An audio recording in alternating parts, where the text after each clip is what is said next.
Warning. This video contains words that are outlawed. For your safety, the loving and caring communists of Canada have deleted all forbidden words. All hail, glorious leader Justin Castro, praise and blessings be on his name. All right, welcome back. For all of you who are friends of, fans of, certainly appreciators of Stefan Verstappen, he's back tonight. And I know a lot of you were worried. I got some emails from people. He was stricken, I don't know, we'll let him tell the story, but he's doing well. He said he's up and ready to go. And so let's welcome Stefan back. Hello, my friend. How goes it? Seriously, you're doing as well as you said?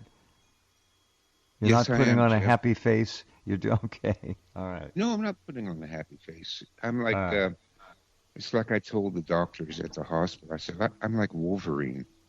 I have miraculous healing properties.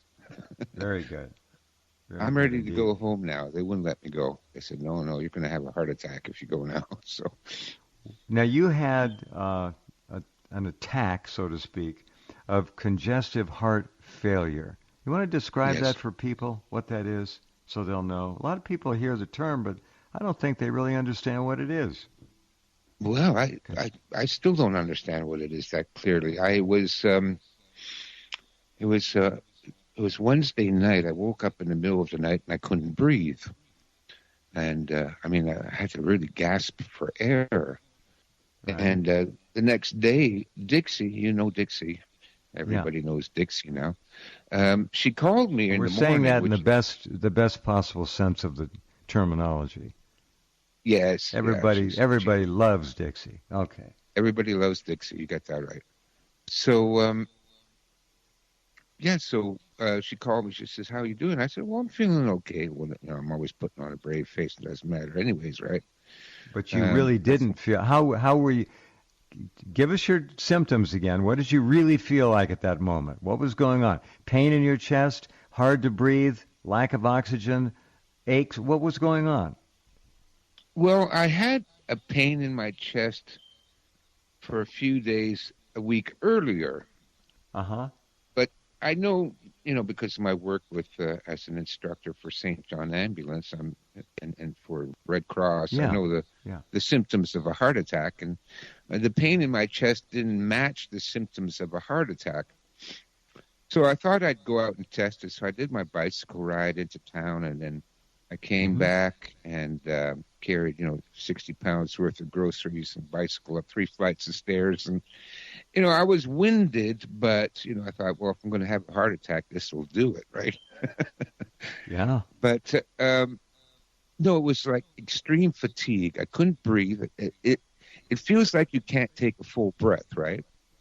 So when you breathe in and feel the air going all the way up to the top of your chest, but I could not do that. It was like, it was just short puffs. Okay. And also extreme fatigue. So, I told Dixie, I'm fine. She said, if you can't breathe, you got to go to the hospital. I'm coming. I'll be there in 10 minutes. So she came in 10 minutes. Now, by the time I walked from my bedroom down the hall to my front door, I was exhausted. I could hardly stand up and dizzy. I couldn't catch my breath. I'm thinking, what's my blood oxygen level must be way down or something like that. And, going down the stairs, it was like, well, I had to stop at the second flight, sit down, catch my breath. And anyway, so she drove me to the hospital. That first night was Oops, you dropped out a little bit there, Stefan. Go back. That first night, and we lost you. Hold on. We're dropping out again here. That first night was terrible, and you said and then we lost you again. If you're on a cell phone, turn 45 degrees in a different direction, or you're on a landline and it's dropping out like that. It shouldn't. All right, let's try it again. That first night. They're messing with me, Jeff. I'm not kidding. Anyway, so the first night was terrible. And if it wasn't for Dixie insisting to take me to the hospital, I would not have gone. She said, "You're going to the hospital." I said, "No, but I got the Jeff French show tonight."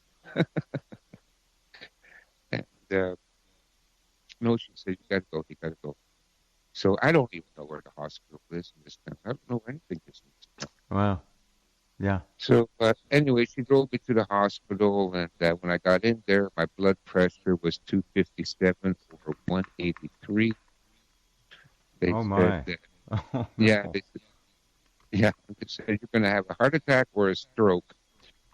So they put me on an ECG, one of these portable things. They strapped me all up Yeah. and started pumping drugs into me, giving me injections and pills. And I think they had me on like 6 liters of antibiotics intravenously. So I think part of that is the pneumonia. That pneumonia is what kills most people when they get it, right? Okay. I know my mother, she had Alzheimer's, but what killed her was pneumonia. You get sick and then you get pneumonia. And All right. Let me ask you to hold again. We got you about 2/3 of what you're saying. About 1/3 is not coming through. Oh, I'm that's weird. wondering. Maybe try and just adjust the handset a little bit in your hand. Just maybe this is short in the wire. I don't know. If this is a landline, that shouldn't be happening. No, I don't have a handset. It's hooked directly to my computer. Oh, it's one of those kind of strange things. All right, I get it. You Yeah, sound better now. Okay, I now it's have a working. modem. Okay. I have a That's not modem a that normal telephone. It's not like a cell phone. It's no. VoIP, I believe. Voice over Uh, Internet Protocol. yes. All right. Okay. All right, you're good now. Let's try it again. Keep going. Okay. So, anyways, it was a very unpleasant evening. Yeah, well, when they And tell you you're either going to have a heart attack and die or a stroke and turn into a vegetable and die, that's not good. But 250, I, that's mind-boggling. That's oh yeah, explosive, literally. 257 over Yeah, 183. Yeah, that's what I everybody was remember. saying. Oh my God, So, but Jeff, I pride myself. I've never been to a doctor in my life. Well, once, 42 years ago, or did I just say this, to get a malaria vaccine for going Uh-huh, to China. uh-huh, And that was the last time I was ever at a doctor. I have a health card. You get a health card here in Canada. right. And they scan my health card and they're going, "Oh, there's something wrong with your health card. You have no record." I said, "I know. I've never been to a doctor." They couldn't believe it. So, well, that was the situation. But Jeff, like I said, I've never been to a doctor in my life. And then suddenly this came up overnight. Uh-huh. Well, Why? I this, don't. this, yeah, okay. This sounds like, uh, I don't know how lucky you've been all these years. Most people, they run to the doctor. You know the routine. You didn't Yeah. run. And yet this time, doctors came through. Without them, I dare say I'm projecting, but it doesn't sound like you would have made it unless there were doctors there to administer you the proper medications, the proper procedures. It does sound like they saved your life, without Yeah, any I think doubt. so too, because it was so bad that first night in the hospital. And if I had stayed home and not gone to the hospital, I don't know what I would have done. I don't know. It was Well, we really probably ugly. wouldn't be talking now. That's where it is. Yeah. The good news, though, Jeff, is that, again, as I always advise to our listeners, to Uh-huh. survive what's coming, you got to get out of the big cities. And All so true. this is the hospital in the local small town that I live in. It's called Alexander Hospital. It's not like a small hospital. It's still pretty big, but it's in a small town. When I arrived at emergency, um, there was only one person ahead of me, and they were done in 5 minutes. So I was admitted immediately. Now, if I'd been in Toronto and I had to go to Mount Sinai or St. Joseph's or something like that, your wait time to get into emergency is 6 to 14 hours, because there would be, 150 Somalians waiting ahead of you, be Got it. 200.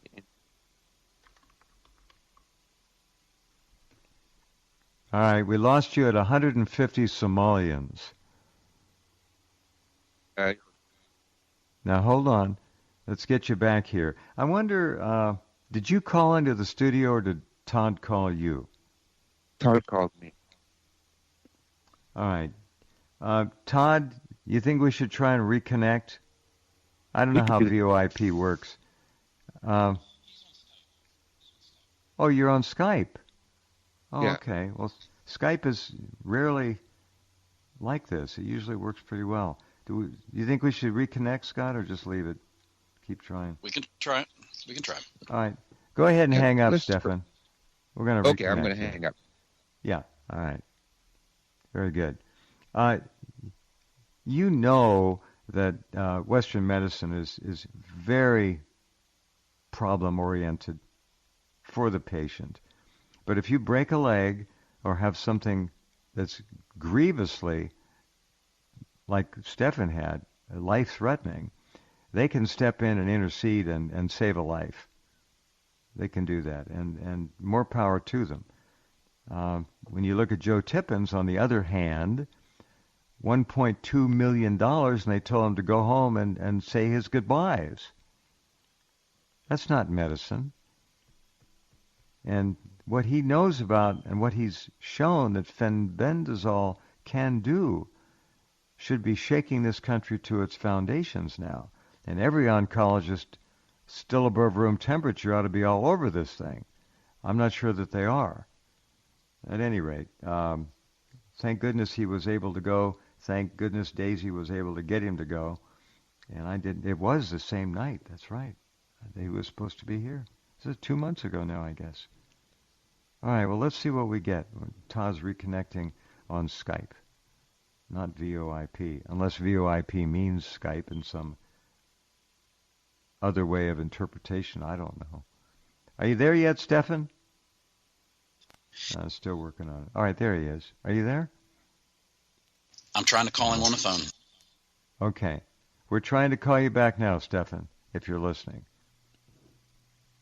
So I'm straightening out the ivermectin duplication of the URL.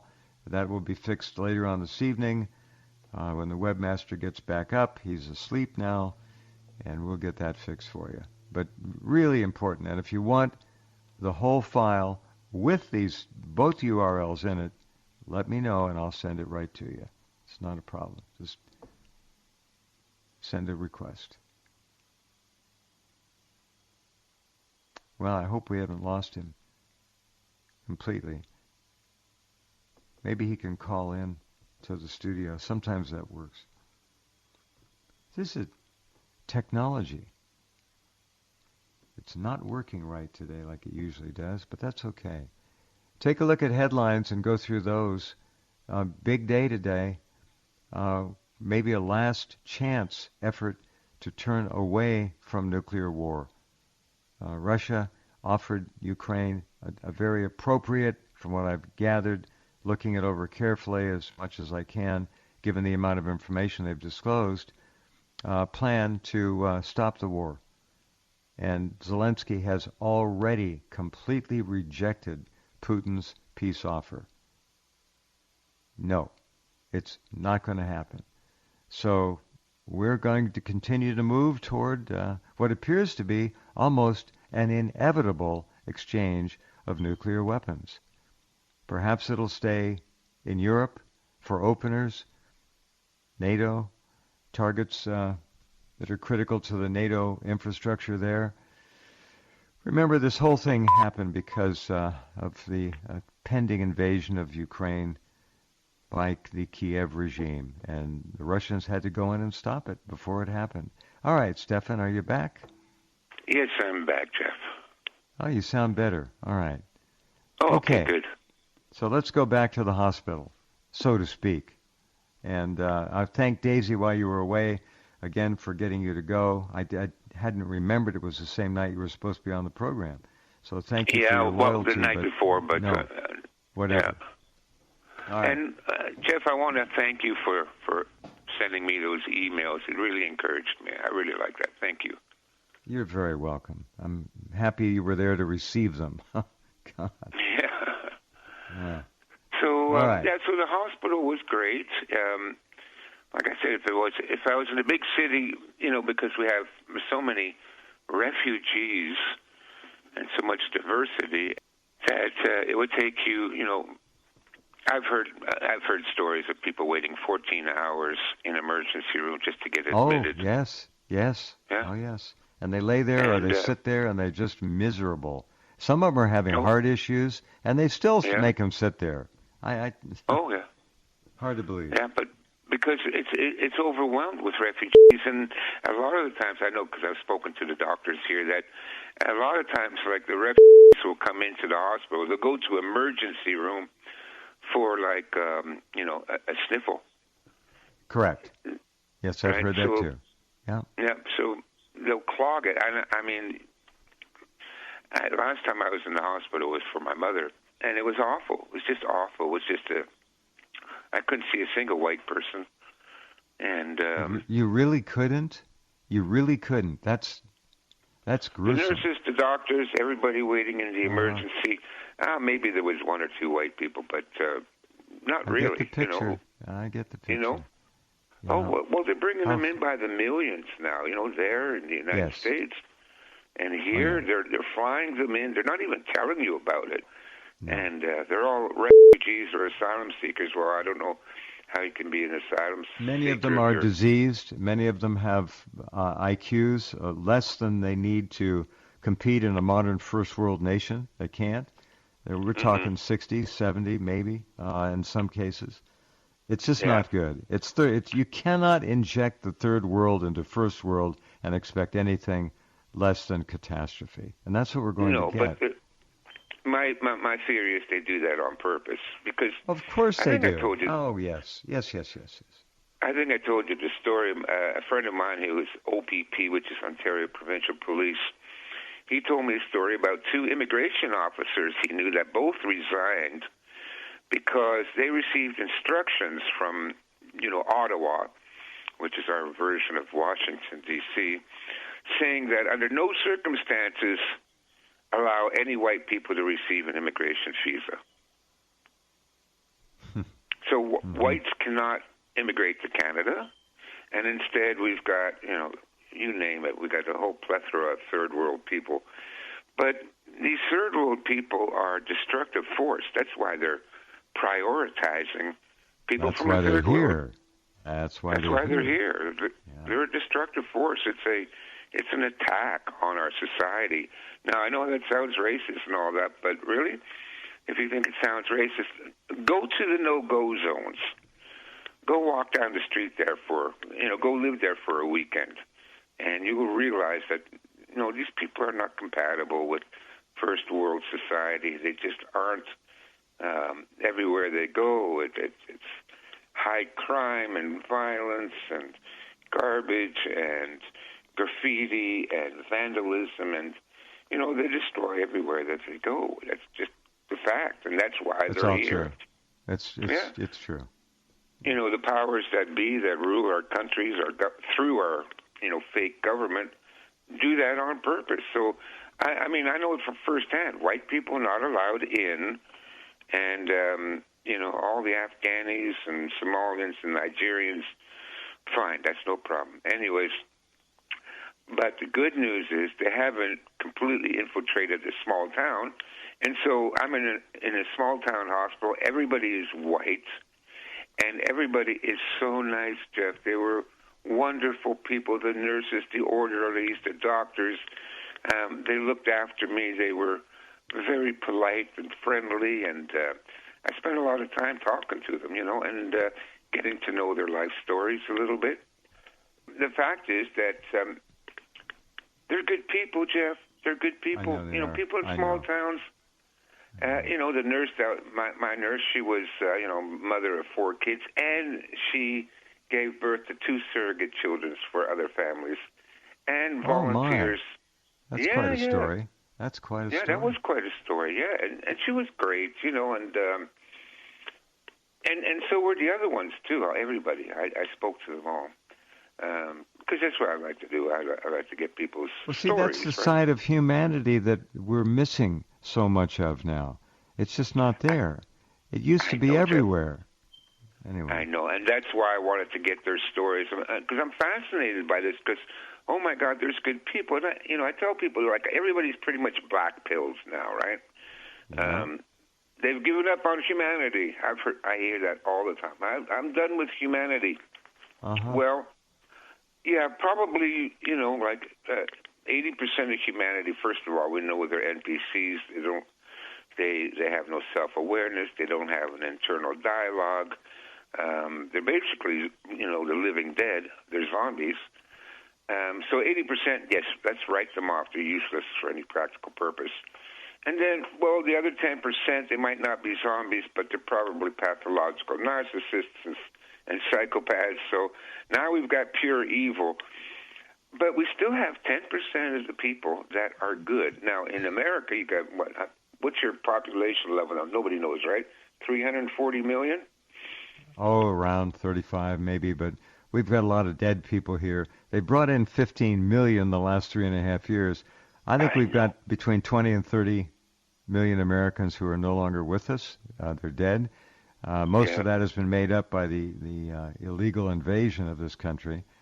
Yeah. So we're pretty close to the same amount, but and furthermore, you wouldn't miss 1 out of 10 people over a 4-year period. You wouldn't notice. No. But that still leaves 10%. And so that would mean there's 30 million good people in America. 30 million. I'll buy that. I do. That's a lot of good people. So everybody that's so black-pilled in the United States, there's 30 million. Here in Canada, that would mean we have 3.5 million good people. So, folks, those of you, I'm always telling people you got to work together in communities, small communities. You've got to find those 30 million people. Here in Canada, you got to find those 3.5 million people. They are going to, and I think your figure is fairly reasonable. Those are going to be an endangered species. Real Americans, real patriots. Oh, yes, they are. Yeah. Oh, they're coming for us. Yeah. So, anyways, I get out of the hospital. I'm finally released. It was only one night that I really had a big problem, and then the next night I got up at like midnight because I wasn't sleeping well, anyways. But I felt good enough. I checked myself out of the hospital and got in a wheelchair, and I went downstairs and I walked around the block. I walked around like 2 blocks at midnight. It's something I've always done, Jeff. I like walking around late at night. Yeah. And I felt fine. And I had a bit of a mystical experience. But I felt fine. Did they tell you to get out and walk, or did you just feel like you wanted to do that? No, they didn't want me to go and walk. I was too sick to go and walk. I wouldn't think so. Yeah. No, I just wanted to do it myself. Uh-huh. I just thought, well, I want to go outside. It wasn't cold, summer's here now. You're talking to your inner voice, and that's great. I got it. Yeah, no, my inner voice told me to get up and walk, and I did. And good. I often tell this story that what set me on this path was an enlightenment experience I had when I was 12 years old in Holland around Christmas time, and it was the same thing. In the middle of the night, I wake up for some reason. I had to go outside, and I snuck out of my uncle's house, tiptoeing down the stairs, went out the door, and I wandered through the whole city all night long. Huh. And it was a magical experience. The magic was that I had a real sense that I was alive, here now. This is the world. This is reality, and I'm in it. And what a miracle it is. And so I lived my life trying to recreate that experience, as so many of us do. And so I kind of recreated it. What you did was you turned your senses on and up to maximum. You were totally alive when you were out there. I understand what you're saying. Yeah. It's all about senses. So it was the same thing Friday night. I'm totally alive. I'm turned on. you see things, you hear things, you smell things, you sense things Right. that you don't normally do. And I think probably coming close to death was had something to do with it. It kind of spurred me to get up and re-experience life again. So that was good. So I had overall a very good experience. It was a nice hospital, nice people. I get home, I'm ready to start work, and I can't start up my computer. And Dixie said, "Oh, yeah," because she was feeding the cats while I was in the hospital. So she said, I went in your bedroom. Your computer was whirling like a jet engine. Look, the computer was 20 years old, Jeff. It was on its last legs. I always use things until I can't squeeze any more use out of it. Right? Get your money out of them. I got it. Dixie bought me a new backpack for Christmas, and she keeps saying, "How come you're not wearing your backpack?" I said, "Well, I still got the old one." She goes, "Yeah, but you got a new one now." I said, "Yeah, well, what I'm going to do is I wear the old one until it falls apart, and then I'm going to sew it together again, and then I'm going to wear it till it falls apart again. And when I can no longer sew it together, then I'm going to break out the new one." I must have lived through the Depression in the past life. So anyways, the computer's fried. It's completely burned out, fried, and I'm thinking, oh, my God, I lost 3 years' worth of work. Awful feeling. Yes. Dixie told her husband. Her husband told Daryl. And Daryl's, again, a friend of ours in the community here. He calls me up. He says, "I'm coming over. I'm going to fix your computer." I didn't know it, but he was actually a computer repair person. So he came over the next day, picked up the computer, took it back with him, and he was able to save all my files and put them on a different hard drive. What a blessing. Well, how nice. And I said, "What do I owe you for that?" Because I don't know, Yeah. And I thought, it's probably going to cost you $400 to get the files retrieved. He said, "Nothing, no charge, no charge." So, Jeff, again, this is life in a small town. People look after each other. They do things for you. I mean, if it wasn't for Dixie, I'd be dead. She was the one who insisted on taking me to the hospital. And, I asked Dixie, "Well, please email Jeff and tell him I can't make it." And she did. And she was so nice when she wrote. I could tell you were in good hands. Great to read that for me. Yeah. Oh, that's good. That's good. She loves you. Of course, we all love you here. And anyway, so that was the experience. I'm alive now. But, Jeff, I don't know what it was, right? So they weren't able to say, okay, this is the result of a long-term issue with your heart, your lifestyle. They couldn't put their finger on anything. Is that what you're saying? No. Frustrating. No. Mind you, I'll be honest with you, I did feel there was something wrong with me for about a year. Like I'm more tired than I usually am, and I get winded. Normally, I can bicycle up this giant hill without needing to stop for a rest, but then I couldn't bicycle. I had to stop and rest, and I attributed it to getting older. Right, I'm 67, and even though I bicycle 3 times a week or more, I haven't been doing the weight training and the heavy cardio that I usually did. So I thought, well, it's because I'm not training as hard as I used to, and I'm getting old, and that's why I'm feeling more tired. But now I realize, and it's probably this thing was slowly building up in me. I agree with that. 67, you've got a lot of years of service left in you, my friend. No, this is not the end by any means. You're fine. Oh yeah, I figure I got another 20. It's unfortunate that they can't give you a cause and effect here. That would be nice. But you just keep your weight down, eat clean like you're doing, go for walks, whatever. I think a lot of it has to do with extra body weight for many people, and then they tend to eat toxic foods. But seriously, if you can keep your weight down, that's a big part of the player here. You got to have that act. Yeah, that's what I thought too. But it could be a lot of things contributing to it. It might be the 5G. It might be the chemtrails. It might be what they're putting in the water. I mean, they're poisoning the food everywhere you go. You can hardly buy anything It doesn't have I'm with you. poison in it. You know, like 2 days before this happened, I just came off a 3-day fast. Oh, I do that. now that's interesting. Interesting.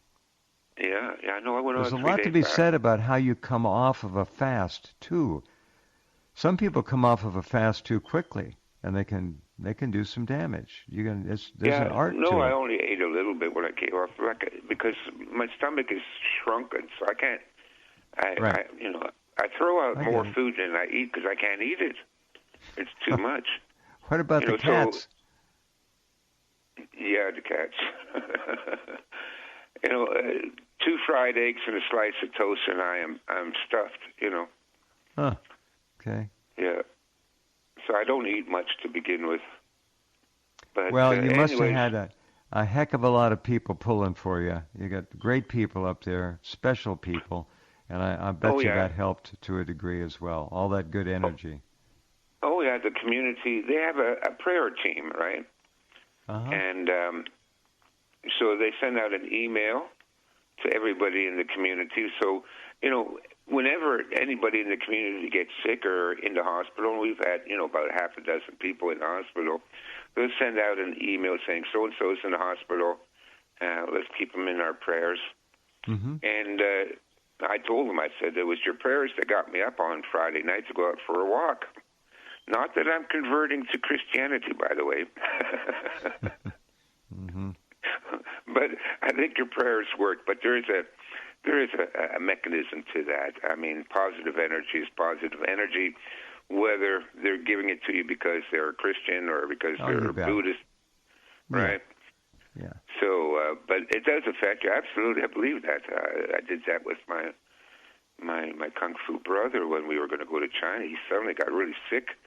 He had lupus, but it was under control, and then suddenly had a terrible remission, and he was going to have to cancel the trip. Mm-hmm. So I did my Qigong thing. I sent him energy, and 2 days later, miraculously, he was completely in remission. So I don't know, Jeff. There's something to it. It's energy. Of course there's something to it. Yeah. Thought is energy. You betcha. Yeah. Yeah. All right. So what else we want to touch on tonight here? Well, I want to touch on something a little bit strange. Now, again, being part of a community is really good because you hear a lot of gossip. I heard from one of the members of the community who has a friend who's a police officer who was speaking to another police officer, and that other police officer told him that the Canadian counter-terrorism unit was monitoring a community here. Your community. They got nothing better to do. It wasn't my community. It was our sister community. I've told you about we have my community here, but a 40-minute drive away is a sister community that's like us. Mm-hmm. And they were monitoring specifically the roadhouse. I think I've told you there's one of our members runs a roadhouse. Oh, great food, wonder food, all sourced local farmers. And the woman that runs it, I'm going to call her Miss V, is a 4'11". She looks like an Italian grandmother. She bakes cakes. She's a baker. She bakes cakes and pastries and things like that. Mm-hmm. So they're monitoring her restaurant. Now, the reason they're doing that is because members of the sister community, she's closer to them than she is to us. So they would go to her restaurant and they would have their meetings there. Mm-hmm. Now, apparently, what triggered it off was now all our communities, we all have ham radios. And once a week, we all do a ham radio check. Now, when they did their ham radio check, one of the members of that community said a word that triggered it. And that's when they started monitoring that community. Well, were they? Let me ask you a question. Were they monitoring real time and picked the word up some human being, or is this an AI scan of what of the total traffic that's going back and forth? I'm pretty sure it's an AI scan of it. I don't know if they have time to have a live person monitor, because there's a lot of ham radio clubs all over the country, and they're all chatting yippity yap all the time, day and night, right? So to have somebody assigned to it to listen in, I don't, too much manpower. I wouldn't think so either. No. Yeah, too much manpower. It's easier just to plug all the radio transmissions into a computer, set an algorithm to search for keywords. So here's the key word. I'm not going to say the word, because if I say the word, then at 4 o'clock in the morning, the FBI will be knocking on your door, and the RCMP will be knocking on my door, just for saying this word. So I'm going to say the word in two parts. The first part is Mille, and the second part is Sha. Come on. So you know what word I'm using. Yeah. So one of the guys on the ham radio said that, and he was talking about, they're Mille, and then Shia, and they're not really a Mille Shia. They're a community support group, but we have a security team, and this guy sort of, I guess, he let it go to his head. He's thinking that's a security team, and this is just for personal protection, right? We've talked about this before. It's to protect the farms, it's to protect people's property from looters and things like that. If that need should arise, we have a few members that are armed and willing to come out and take a look and make sure everything's all right. But he used that term. Now, that term, I got to be honest with you, Jeff, I think that scares the new world order shitless. That is the one thing that they are terrified of, that people should organize into communities. I think that also explains why I've been so shadow banned, because it's hard for me to believe I'm being targeted. And a few people suggested that my sudden illness was a result of being targeted as well. I don't know. I don't think so, because I'm just a small player, Jeff. Nobody knows. I got 18,000 subscribers. It's nothing. Why would they go to the bother of shadow banning me? But the problem is, I started thinking about it, and what it is I'm the most dangerous truth teller on the market, because I'm always telling people to work together, form communities, organize, get together, look after each other. This is like holy water to a vampire with the new world order. I thoroughly understand what you're saying. Right? Yes. That's one thing that they're terrified of. That's why they do so much to always keep us divided and separate us every which way they can. Feminism to destroy the family, and diversity to destroy the high trust society, and left and right politics. And so one thing they do not want is for people to figure out, listen, we can work together, and we don't need these bastards. And so I think that's why I'm being so divide and conquer. No, they don't. Divide and conquer. Strength in numbers. They don't want anything to do with that. You're right. That's right. I'm surprised that I'm saddened to hear that it's that bad now. We're getting the censorship online is beyond even my understanding of what it was. It's worse. The censorship it's growing all the time and getting terribly bad. Yeah. For example, I wanted to post to Facebook. I told everybody I'm going to be on Jeff Renz tonight, and I posted a link to your website, and it came back due to our community standards. Our standards. We're due to recent change. Well, was Justin Castro. They came through with a law the other day, a couple of months ago, that you can't share information on social media in Canada. So they said, hey, we can't post this link to Jeff Rentz. It's a link to your website. I can't post it on Facebook. Yeah, that's all it was. They quashed that. They quashed that. Sickening. Oh, it's terrible what they're doing here. Well, but listen, this is a communist country. Let's not make any mistake about it. Canada is hideously communist. You poor people up there, you good people in Canada, and I think at least as bad, maybe worse, are the good people in Australia. They have been really put through the ringer down there. Yeah. It's all these Commonwealth countries that got hit hardest. So for American listeners, Commonwealth countries are countries that still maintain a close relationship with the United Kingdom. So that includes Canada, Australia, and New Zealand. And what are the worst communist countries? Canada, Australia, and New Zealand. No, so it's part we're right behind you if we're behind at all, but I understand. You're only a couple of feet behind us. Yeah, a friend of mine was kicked off.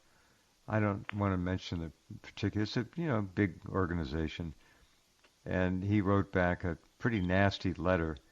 It's absolute nonsense that you claim you don't censor. Don't play that game. Anyway, he wrote him a nasty letter, and they wrote back. This is AI writing back. Hi, right. Thanks for getting in touch. We don't engage in censorship, but we do have moderation guidelines. We need users to follow to ensure the safety and the integrity of our platform, our users, and our actors. I can see we closed your account, and it sounds like you didn't have an enjoyable time with us, and I'm sorry to hear that. If you have any more questions about our moderation policies, please let me know. Best regards, and it's an AI thing, so that's where it is now.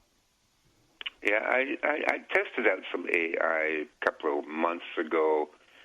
ChatGTP answered the question, why are Jews evil? And that'll get you kicked. Yeah, well, I got the whole politically correct. Well, that's generalizing a whole group of people, and that would always be wrong. And anyways, okay, whatever. But you're not going to get a straight answer from AI. It's already been programmed to give you the answers that are in accordance with government-approved answers. Correct. Totally correct. Right. Anyways, so that is the state of affairs. Meanwhile, here in Canada, they're going full tilt boogie. They've raised the carbon tax 3 times. Now, I mean, people can't afford groceries here. Rent, people are paying, 80% of their income on rent because you can't rent anything. Now, thank goodness, again, I'm in a small town. If I were to rent a 1-bedroom apartment in Toronto, I'd be paying 3 times what I'm paying now. 3 times. So how do people do that? I don't know. How the hell do they do that? By working 2-3 jobs and going to the food bank and borrowing money from their families when they can. So it's horrible. They're taxing us to death. They just passed another tax, a capital gains tax, which is I think 45%. So if you own a house and that house has gone up in value, the government wants to take 45% of the capital gains on your house. They want it now, not when you 45%. 45%. Yeah, they want it now. So if your house went up, let's make an even number, $10,000 in value this year, they want $4,500. Pay us now. Not when you sell the house. They want it now. No, they want it now. Yeah, that's insane. Gains. That's no, absolutely it is insane. Absolutely. And so all the homeowners, listen, this is what communists do. I tried to warn the community. I said, listen, everybody that owns a house here, you are in danger. They'll come and take it. They will. What are you going to do to stop them? It's the government. I sometimes use a delivery guy. He's a nice guy. He runs his own delivery business called On the Mark, On Your Mark. His name is Mark, and nice guy, So for $10, you go and pick up whatever you want. And so in the wintertime, I use him because it's too cold to bicycle to the store. And so I got to know him. I get to know him very good, very well. And he was telling me that the income tax here is called Revenue Canada, but it would be the IRS in Canada, in the United States, told him they want him to pay his income tax quarterly. Not at the end of the year when you're supposed to do your income tax, right? They want him to file quarterly, and if he doesn't do that, they'll charge him $5,000 every quarter, plus late fees. My. See, they're trying to destroy your entire culture. Absolutely. This guy works 12 hours a day, 7 days a week. Gotcha. And but they want $5,000 from every 3 months. Sickening, truly sickening. It's where we're headed. Listen, you go rest, get better, keep getting stronger. CoQ10, the best you can find. I've got some other things to suggest. I'll get them together for you. To strengthen the heart, it's a good thing to do. But most importantly, to have the support of your friends that's magic. That's wonderful stuff. Big difference, Jeff. My computer's fixed. I'm up and running. I got a new computer. I got a new laptop. God. That's great. Yeah. But again, Nice. There's good people out there. I just want to say that to the listeners. Don't get too black-pilled. I know everybody has to deal with assholes every day, all day. Yeah. But in here and there, in between, you just got to go out and find them. And we have to stick together. Good guidance. The best guidance we can think of. Thank you, my friend. I'll talk to you next month, if not before. Thanks, Jeff, and thanks again for sending me those emails. It really meant a lot to me. Well, you mean a lot to me and a lot of other people out there. And say hello to everyone in the community, all of you are listening. You are very good people, the best. Take care of this man. All right, Stefan. Talk soon. All right, Jeff. Take care. Righty. Good night. Good night. Okay. He's in great hands. What a nice story. Warning, our neurosensors have detected subversive thoughts. We will now activate our 5G control towers and erase the last 42 minutes of your memory. Stand by.